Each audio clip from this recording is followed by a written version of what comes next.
And then we have the whole Desmond thing where we learn that he's this failsafe that's going to either, you know, from this episode, he's either going to help kill the smoke monster. Yes. Or destroy the island and the smoke monster somehow still lives. Right.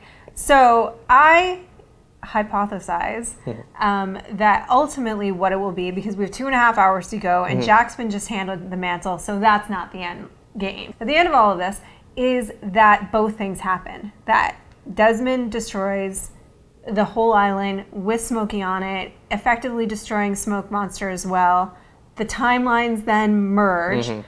I hypothesize that the end result of the timelines merging will be thus, that everyone who died on the island, besides Desmond, will be alive again. There'll be one great sacrifice to the god of the island, and that will be Desmond. The death of Desmond, and that's it. You know, I don't see that not coming true. I just don't want it to come true. I just think then we talk about all this storyline basically kind of almost being for nothing. Then what happens to the light is a question that comes up, and here's what I think happens to the light. That the light then disperses into the people.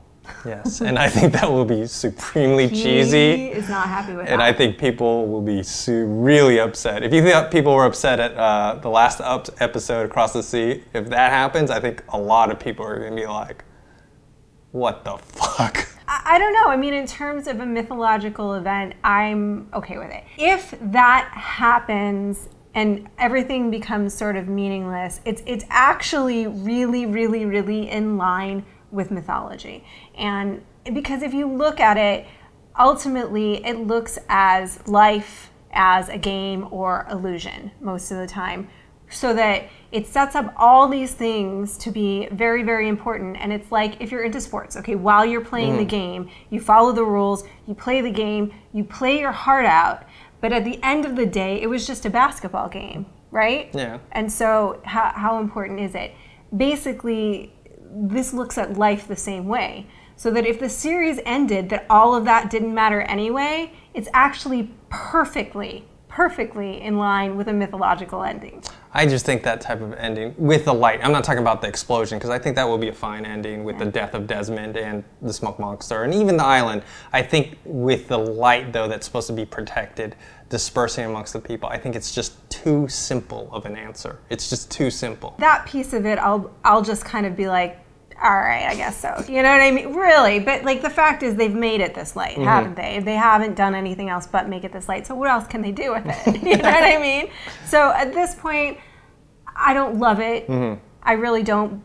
But I really don't hate it enough that it'll negate everything else for me either. Other things from the Flash Sideways, Locke and Jack seem to be back to their original form of coincidence versus fate. Yes. Taking their original sides of the coin. Yes.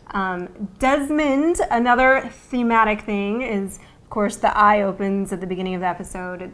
It kind of ties Desmond and Jack together because Desmond, his whole function is to wake everybody up. You know what I mean? Wake them up to this alternate reality so that the timelines can merge, is my guess. That's why he's doing it. And then Jack is possibly one of the most important ones to wake up because he's in this very important leadership position and role. Yeah. I'm still not too sold on the inconsistency of the how they get woken up, because now it's love and now it's, you know, getting hit by a car and now it's getting beat up by someone. You know what I mean? Well, I mean, I think it's different for different people. Yeah. And one of the questions was, well, why is Kate going to the concert? To see Jack. You know, our guess all along has been that the mom/wife of for Jack and his son is Juliet. Yes, absolutely. Because that's the only character that hasn't really made a reappearance. And they've been purposefully hiding her away. Yeah, about the Flash Sideways.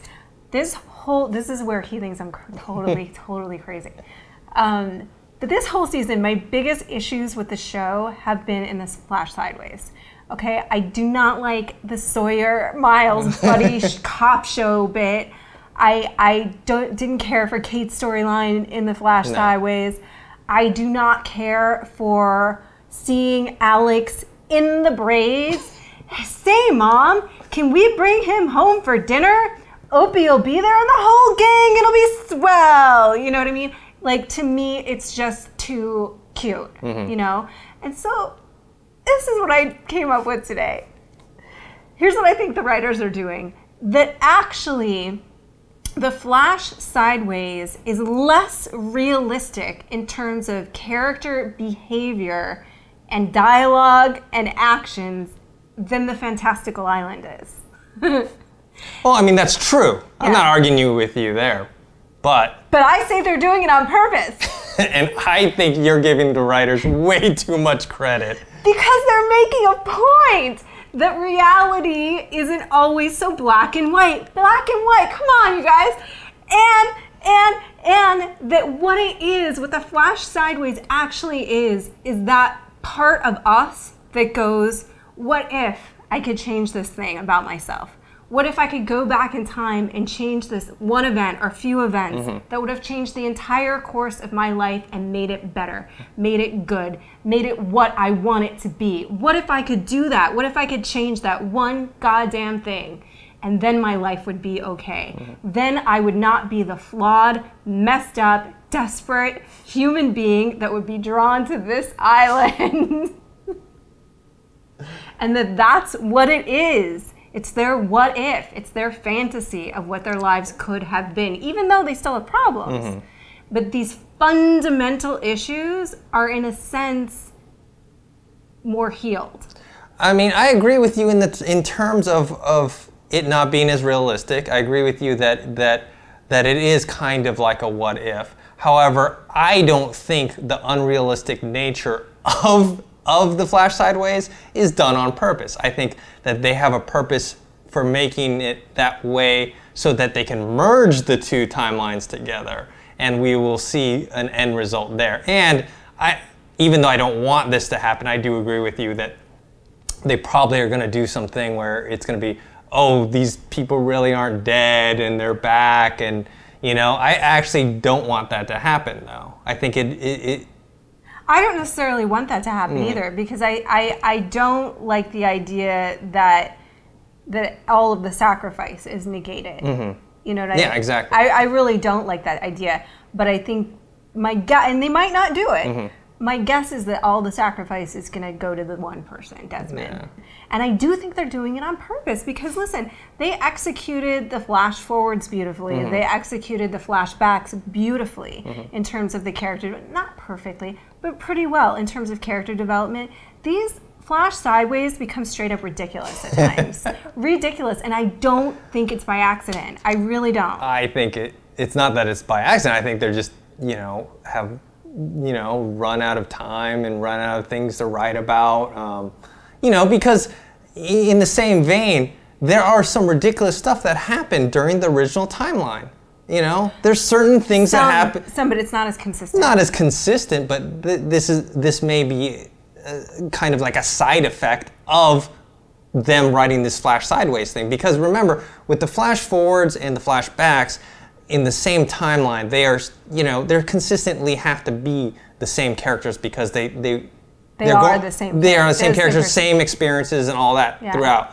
And the Flash sideways, they have to be different because their experiences are different. And therefore, I feel like this, they haven't gotten a good grip on what these characters actually are because they haven't been writing these characters for 6 years. They've only been writing them for 1.